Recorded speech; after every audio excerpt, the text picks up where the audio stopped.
sekarang saya jemput Yang Berhormat Sepanggar. Terima kasih Datuk Seri Timbalan Yang di-Pertua. Bismillahirrahmanirrahim. Assalamualaikum warahmatullahi taala wabarakatuh dan salam sejahtera. Segala puji bagi Allah yang Maha Berkuasa, Maha Mendengar dan Maha Mengetahui. Salam dan salawat juga kepada junjungan besar Rasulullah SAW yang menjadi tauladan membawa rahmat ke seluruh alam. Datuk Seri Timbalan Yang di-Pertua, izinkan saya merujuk kepada Peraturan Mesyuarat 372. Tidak ingin membuat celahan disebabkan saya hanya ada masa 20 minit tapi ada 60 muka surat. Terima kasih kepada Datuk Seri Timbalan Yang di-Pertua kerana memberi peluang kepada saya untuk mengambil bahagian dalam sesi perbahasan menjunjung kasih Tita Duli Yang Maha Mulia yang di-Pertuan Agong pada kali ini. Hari ini kita berpeluang membahaskan Tita Dirajah Duli Yang Maha Mulia yang di-Pertuan Agong selepas tertangguh beberapa bulan akibat krisis politik dan wabak COVID-19 yang melanda negara bermula awal Februari yang lalu. Walaupun tertangguh begitu lama, namun kita menerimanya secara positif kerana sekurang-kurangnya kita dapat meluangkan masa bersama dengan rakyat dan memberi fokus kepada usaha untuk membantu rakyat di kawasan masing-masing yang cukup terkesan malah terpaksa berkurung di rumah masing-masing bagi memastikan usaha memutuskan rantaian COVID-19 ini dapat dijayakan. Realitinya, pandemik COVID-19 yang tidak pernah berlaku di negara kita ini telah mewujudkan norma baru kehidupan rakyat Malaysia. Namun usaha perlu difokuskan dalam memastikan negara kembali pulih dan rakyat dapat dibela kerana ramai yang hilang pekerjaan dan putus mata pencarian. Dan ini selaras dengan apa yang telah dititahkan oleh Duli Yang Maha Mulia Yang di-Pertuan Agong. Apabila baginda bertitah jangan heret negara ke kancah politik yang tidak menentu, ketika rakyat jelata masih berhadapan dengan pelbagai masalah dan masa depan yang sukar akibat pandemik COVID-19 ini. Sewajarnya usaha perlu difokuskan kepada usaha memulihkan ekonomi dan kehidupan rakyat. Namun sebaliknya mutakhir ini, ungkapan-ungkapan yang dikeluarkan oleh segelintir pemimpin-pemimpin kerajaan tidak selari dengan tindak tanduk mereka yang masih cuba mengheret rakyat kepada kancah politik yang tidak menentu, malah masih terdapat tekanan-tekanan yang memaksa para pemimpin di negeri Sabah untuk beralih-alah. Malah ada ejen-ejen yang dikerahkan untuk memujuk wakil-wakil rakyat di negeri Sabah dengan mengemukakan tawaran-tawaran dengan harapan para wakil rakyat di Sabah melompat, dan ini jauh bertentangan dengan apa yang telah dinasihatkan oleh Duli Yang Maha Mulia Yang di-Pertuan Agong. Sepanggar boleh bagi laluan. Datuk Seri Timbalan Yang di-Pertua, Sepanggar bagi laluan sikit boleh tidak? Boleh sikit bagi. Sekejap, saya nak habiskan. Saya banyak lagi nak ni. Semalam saya menemani sahabat saya Yang Berhormat Kota Belud untuk membuat satu laporan polis berkenaan dengan seorang individu yang telah berulang kali menghantar mesej WhatsApp kepada Yang Berhormat Kota Belud dengan cubaan untuk menawarkan tawaran-tawaran tertentu agar Yang Berhormat Kota Belud menukar sokongan kepada Perikatan Nasional. Kalau saya boleh kongsi di sini screenshot message yang telah dihantar Datuk Seri Timbalan Yang di-Pertua. I've been instructed by number 1 to get in touch with you. Can we talk? I have an offer. Let me know when it's convenient to talk. YB, Sabah is about to change hand. Don't waste a golden opportunity. Take my offer. Meet me today. I am in KL. Apa ini, Datuk Seri Timbalan Yang di-Pertua? Inilah siapa yang dimaksudkan number 1. Sebab itulah saya berharap Yang Berhormat Menteri Dalam Negeri untuk menyiasat perkara ini, dan ini merupakan satu harassment dan satu bentuk cubaan membeli dan rasuah yang wajar diambil tindakan tegas oleh pihak yang berkuasa. Demikian juga yang berlaku kepada rakan-rakan kami, wakil-wakil rakyat di negeri Sabah. Bukan saja gangguan, datang ke rumah 4 pagi, tawaran demi tawaran diberikan untuk mengajak mereka berpaling tadah. Sejumlah uang ditawarkan. Malah rakan-rakan di negeri Sabah memaklumkan kepada saya, entah betul atau entah tidak, Datuk Seri Timbalan di-Pertua, kononnya ada anggota polis juga turut dikerahkan untuk memujuk atau memberi tekanan, dan saya harap perkara ini tidak benar kerana saya yakin kredibiliti polis adalah agensi yang menjaga keselamatan dan menguatkuasakan undang-undang, bukan menjadi jentera parti politik. Diharap Yang Berhormat Menteri Dalam Negeri mengambil tindakan setegas-tegasnya terhadap laporan-laporan polis yang telah dibuat oleh para wakil rakyat. Peraturan mesyuarat. Jangan hanya Peraturan mesyuarat. Peraturan mesyuarat 37.1 sudah dikeluarkan oleh saya jemput Kim Manis, Yang Berhormat, saya jemput Kim Manis. Peraturan mesyuarat. Kejap, Kim Manis dulu. 36.12. Berapa? 36.12. 37.1 sudah Yang diluarkan. Berhormat, 36.12. saya menjemput Kim Manis. Dalam peraturan tunggulah saya jemput. Terima kasih. Apa dia Yang Berhormat? 36-12. Ini lebih kepada kenyataan yang disifatkan misleading. Ya. Jadi saya ingat Yang Berhormat Sepanggar kena berhati-hati apabila mengeluarkan apa-apa juga kenyataan dalam Dewan Yang Mulia ini. Kalau benda yang tidak sah, tidak confirm, jangan disebut kerana ianya boleh menyebabkan misleading kepada Dewan Yang Mulia ini. Jadi banyak kata yang sahabat saya ini banyak terlalu mengelirukan Dewan. Malah satu tuduhan yang sangat liar. Terima kasih. Datuk Seri Timbalan Yang di-Pertua, saya sebut tadi, saya cakap betul atau tidak. Saya minta Yang Berhormat Menteri Dalam Negeri menyiasat. Laporan polis telah kita lakukan. Sebab itu dalam ucapan saya ini, saya minta kepada Yang Berhormat Menteri Dalam Negeri, laporan polis telah dibuat oleh pada wakil-wakil rakyat kita, kena dibuat laporan ini siasatan sejelas-jelasnya. Nombor telefon, gambar dan juga nombor kereta telah diserahkan kepada pihak polis dan minta agar pihak polis menyiasat perkara ini. Yang Berhormat Sepanggar, betul lah. Biar pihak kerajaan jawab. Ya. Dah kita tinggalkan isu tu. Boleh cakap isu lain. So sekali lagi saya minta. Yang Berhormat, apa point of order Yang Berhormat? 37.1. Tadi Sepanggar sudah meluahkan peraturan 37/1 tidak mahu diganggu. Saya sambung. Saya ada 13 minit lagi, Datuk Yang di-Pertua. Suka saya nyatakan di sini, insyaAllah kerajaan negeri Sabah tidak akan dapat ditumbangkan dengan cara yang tidak demokratik kerana tiada hotel Sheraton di negeri Sabah. Datuk Yang di-Pertua meneruskan perbahasan saya pada kali ini juga, tidak terlewat juga saya mengambil peluang untuk mengucapkan jutaan terima kasih kepada semua petugas barisan hadapan negara yang bertungkus lumus tanpa mengira penat lelah, berkorban demi negara tercinta dalam memastikan keselamatan rakyat terjaga sepanjang pandemik COVID-19 melanda dunia dan Malaysia, dan perjuangan masih diteruskan sehingga ke hari ini. Datuk Yang di-Pertua, saban tahun, setiap kali persidangan Parlimen, isu pembangunan akan menjadi topik wajib. Kawasan Parlimen Sepanggar adalah kawasan yang benar-benar terletak di pinggir bandaraya Kota Kinabalu. Namun percaya atau tidak, kawasan Parlimen Sepanggar masih terdapat banyak jalan-jalan daif yang memerlukan perhatian Kerajaan Persekutuan. Tadi saya sebut tentang Bukit Kokol, merupakan satu kawasan yang cukup indah. Namun apa yang menyedihkan bahawa jalan-jalan untuk ke Bukit Kokol ini masih lagi dalam keadaan yang daif. Sedangkan Bukit Kokol merupakan satu kawasan yang boleh dijadikan sebagai produk pelancongan khususnya di negeri Sabah. Demikian juga di persekitaran Dewan Undangan Negeri Inanam masih banyak lagi jalan-jalan daif. Jalan seperti Kolon Sunan, Kion Som Kecil, Babagon, Bantayan, Pangasan, Keliangau, Togut, Natai dan banyak lagi kampung-kampung yang sebenarnya menarik untuk dijadikan produk pelancongan. Hari ini memerlukan perhatian daripada kerajaan.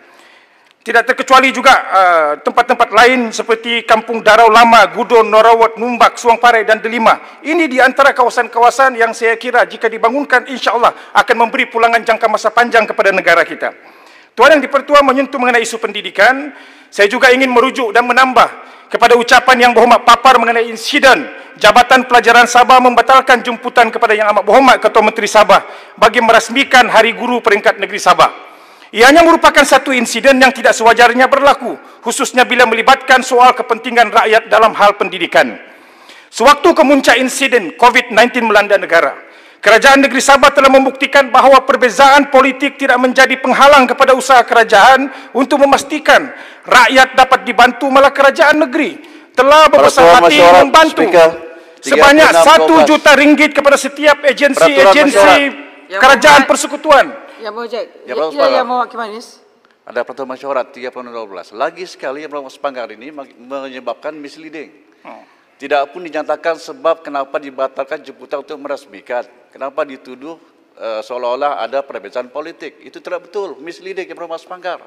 Yang Berhormat Kimanis, saya dah cakap, biarlah kerajaan jawab. Bukan Yang Berhormat Kimanis. Terima kasih Datuk Seri Timbalan. Ya, sebab ini isu kementerian ni, maknanya biar kerajaan jawab. Silakan. Tapi misleading kenyataan. Duduklah. Yang Berhormat, misleading, but that is a factual point. Jadi biarlah Yang Berhormat Menteri ataupun Timbalan Menteri, biar kerajaan yang jawab. Silakan.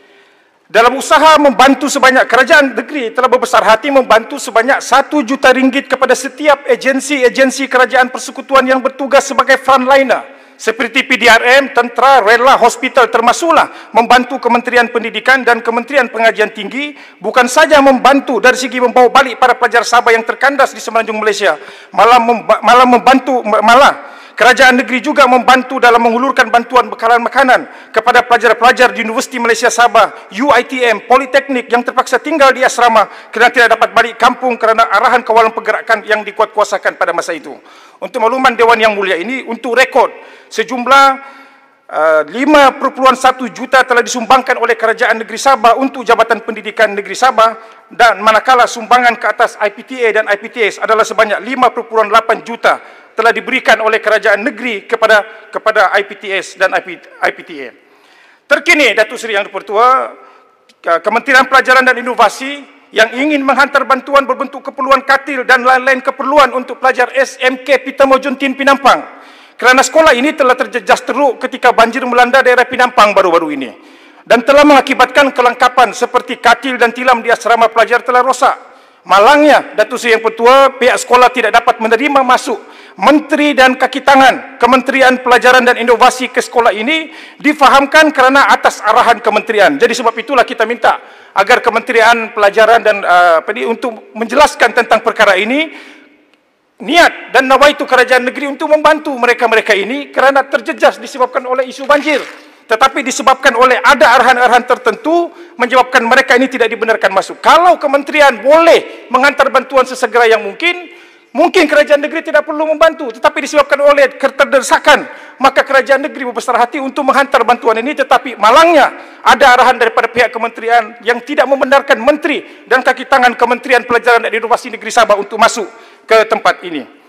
Datuk Seri Yang di-Pertua, berkaitan dengan isu pendidikan juga, masih ramai lagi ahli-ahli parlimen yang sering menimbulkan dan membangkitkan isu-isu sekolah daif, dan tidak terkecuali kawasan saya. Kalau saya boleh semput di sini sebagai rekod, SRK Darau, Rampayan, Lok Yuk, SMK Peter, Telipuk, Kabayau, Kionsom, ini merupakan sebahagian sekolah-sekolah yang dikategorikan sebagai memerlukan perhatian daripada pihak kementerian.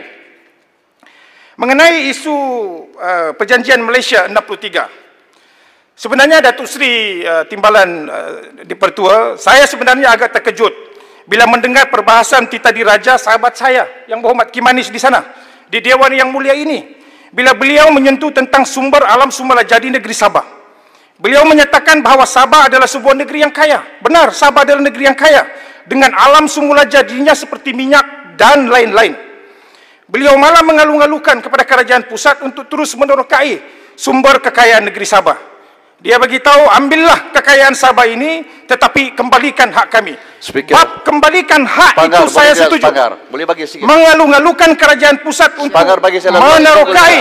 Yang berhormat, ya Kimanis. Boleh Saya tidak bagi, saya tidak bagi. Saya ada masa 6 minit saja. Yang berhormat sebut nama. Saya tak bagi. Yang berhormat sebut nama Bab Kimanis. kembalikan hak itu saya Bagilah, setuju, saya namun berhormat. mengalu-alukan Bagi kerajaan persekutuan untuk menerokai sumber kekayaan negeri Sabah dan meminta kerajaan persekutuan untuk mengambil sajalah kekayaan Sabah merupakan satu pengkhianatan kepada rakyat negeri Ya, Sabah. berhormat, Spangar tidak Cukuplah faham. isu royalti minyak Ya, berhormat, Spangar yang tidak sehingga faham hari ini maksud rakyat saya. Sabah masih perjuangkan, Ya, berhormat, Spangar namun tidak memberikan faham sumber-sumber maksud lain saya. kepada kerajaan Dia persekutuan tak begini. untuk menerokainya. Ya, berhormat, Spangar Sama tidak faham. sekali kami Boleh sebagai bagi rakyat saya, Sabah Spangar. tidak akan Ya, benarkan Spangar. memberi Semangat sumber. bagi lawan sekejap. Saya tidak bagi, saya tidak bagi. Kejap. Memberikan sumber kekayaan Sabah kepada kerajaan persekutuan. Saya tidak bagi. No, I will. Kejap. Dia bangun. Saya tak tahu whether Saya tak bagi, saya tak bagi. Ya, saya nak tanya dia. Dia nak tanya. Minta bagi laluan. Clarification ataupun point of order. Apa dia yang berhormat? Ya, saya nak minta bagi laluan. Saya tak bagi, saya tak bagi. Kejap. Di bawah berapa? Tidak, saya minta. Dia minta laluan, Datuk Seri. Laluan. Kejap, anda Boleh, minta boleh. clarification. Ya, saya minta laluan supaya dia Okey, bagi dia tak saya bagi laluan. Tak Saya boleh tak lah bagi. yang berhormat duduk. Not fair kepada Spangar, mana boleh attack saya. No. You He's sudah attacking Tak apa, me. dia tak nak bagi. Let me explain. Boleh Tak tidak, boleh. Spangar? Anda Saya dah sambung, ada. Datuk Saya Seri. Yang mau berhormat. berani, bagi saya laluan sekejap. Yang berhormat. Saya tak ada masalah, saya minta. Kalau ucapan saya. Yang berhormat. Saya kata, Duduk. Yang berhormat. Saya tak bagi. yang ada di Sabah. You Supaya Yang sudah berhormat, berbahas. Kimanis. Sit down. Yang berhormat, sit down. Not fair. Yang berhormat, He's yang attacking me. yang berhormat, Because he's attacking me. Why? yang berhormat tak, yang berhormat nak menjawab, yang berhormat boleh jawab di luar. Dalam dewan ini dia punya floor. Dia boleh buat allegation, you're not happy, you ask him to repeat kat luar. Then you settle with him. You think he's being cakap benda yang tak benar, then you can sue him.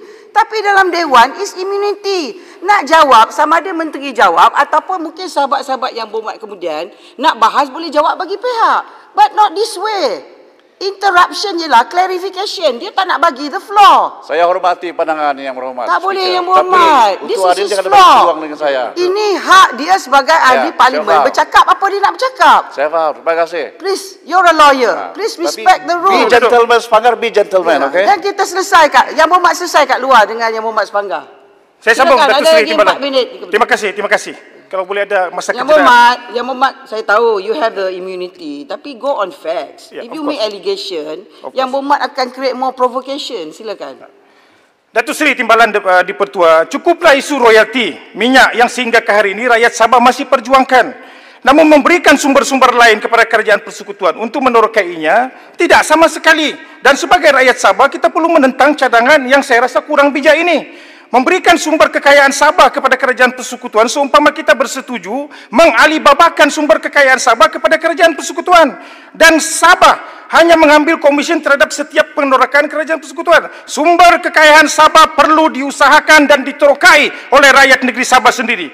Baru 3 hari lepas, Datuk Seri Pertua, saya mencadangkan kepada Yang Berhormat Labuan tentang cadangan tentang pemberian royalti minyak 20% dan 80% diberikan kepada kerajaan negeri Sabah untuk mengusahakannya. Kerana saban tahun kita mendengar bahawa Petronas memberi alasan bahawa kalau beri 20% kepada Sabah itu mengakibatkan Petronas akan rugi. Baik, kalau Petronas boleh rugi disebabkan memberi royalti minyak 20% kepada Sabah, saya mencadangkan dalam Dewan Yang Mulia ini agar berikan 80% kepada negeri Sabah, biar Sabah menorokai minyak yang ada di negeri Sabah dan kita akan berikan 20% royalti kepada kerajaan persekutuan sebagai membantu rakan sama rata Sabah dan Sarawak yang ada di Malaysia ini.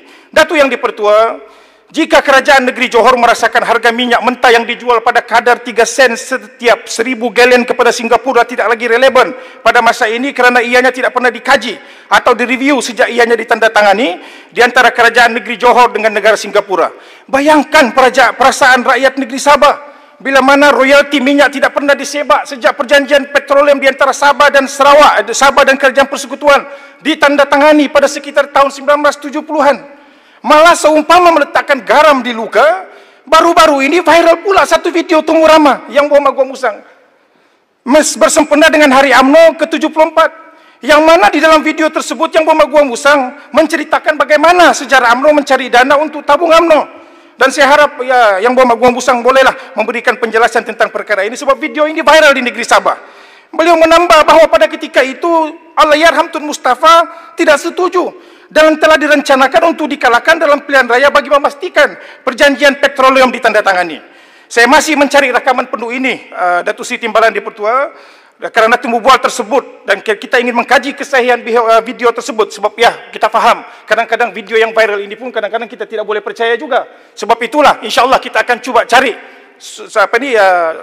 rakaman asal kepada video ini kerana melalui rakaman ini mungkin kita boleh justifikasikan mengapa tuntutan royalti minyak untuk Sabah itu perlu direalisasikan. Kerana jika telaga minyak Sabah telah dijadikan sebagai sumber tabungan UMNO, ianya cukup melukakan hati rakyat Sabah pada ketika rakyat Sabah sehingga ke hari ini masih tersenarai sebagai di antara rakyat termiskin di Malaysia.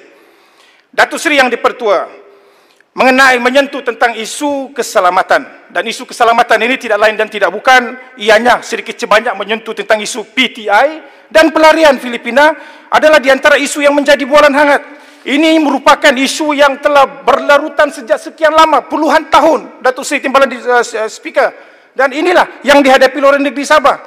Isu PSS contohnya, suka saya katakan di sini bahawa ketika cadangan pelaksanaan PSS, saya hanyalah sebagai timbalan menteri Yang Berhormat Kim Manis, dan timbalan menteri pastinya mematuhi arahan bosnya pada ketika itu Yang Berhormat Pago. Realitinya timbalan menteri tidak punya kuasa pemutus. Perbincangan antara kerajaan negeri dan Kementerian Dalam Negeri diteruskan walaupun kerajaan telah berubah daripada Barisan Nasional kepada PH pada ketika itu. Terima kasih. Bagilah masa kecederaan sikit. Tak boleh. Tiada keputusan dibuat secara unilateral. Mananya ramai yang belum bahas. Kita dah cuba habiskan. Maknanya apa juga penerangan yang saya kemukakan adalah selari dengan apa yang telah diarahkan oleh Yang Berhormat Menteri pada ketika itu. Jadi Yang Berhormat Kim Anies, baca, saya ada hansap Again, he is calling my name, speaker. Yang Berhormat. Bagi saya luar sikit boleh tak? Macam inilah Yang Berhormat. Kalau Yang Berhormat banyak nak He's cakap calling dengan my Yang Berhormat name. Kim Anies. That's why. Yang Berhormat selesailah dekat luar. because dia banyak buat allegation kepada saya, sebab itu saya ambil saya keluar. cakap pasal fakta yang bermahal sepanggar. Yang Berhormat, Yang Mana Berhormat, boleh? betul lah Yang Silakan. Berhormat ada constitutional right, tapi takkanlah perbahasan Yang Berhormat semua pasal Yang Berhormat Kim Correct. Anies. He is keeping calling my Yang name. Berhormat bukan, kecuali kalau Yang Berhormat adalah wakil rakyat kepada Yang Berhormat Kim Anies, mungkinlah. Mana boleh sebut-sebut Yang Berhormat nama? cukuplah Yang Berhormat Kim Anies duduk. Biar saya ni chair. Yang Berhormat pasal kawasan kalau boleh. Silakan.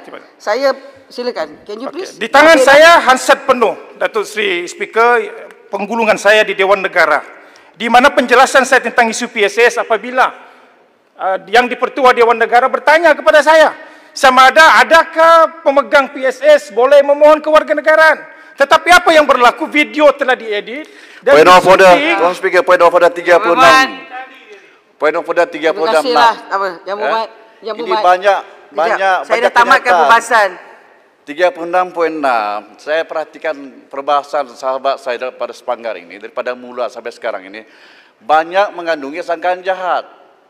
Jadi saya cabar kepada Yang Berhormat, kalau berani repeat all this allegation di luar Dewan. Saya cabar. Boleh, tidak ada masalah. Ulangi segala sangkaan-sangkaan itu di luar Dewan. Saya cabar Yang Berhormat. Jangan hanya berani dalam Dewan. Saya akan ulang di luar Dewan. nanti. Saya cabar. Saya akan ulang di luar nanti. Sepanggar. Tidak ada masalah. Silakan. Semua take it outside. Terima kasih Yang Berhormat.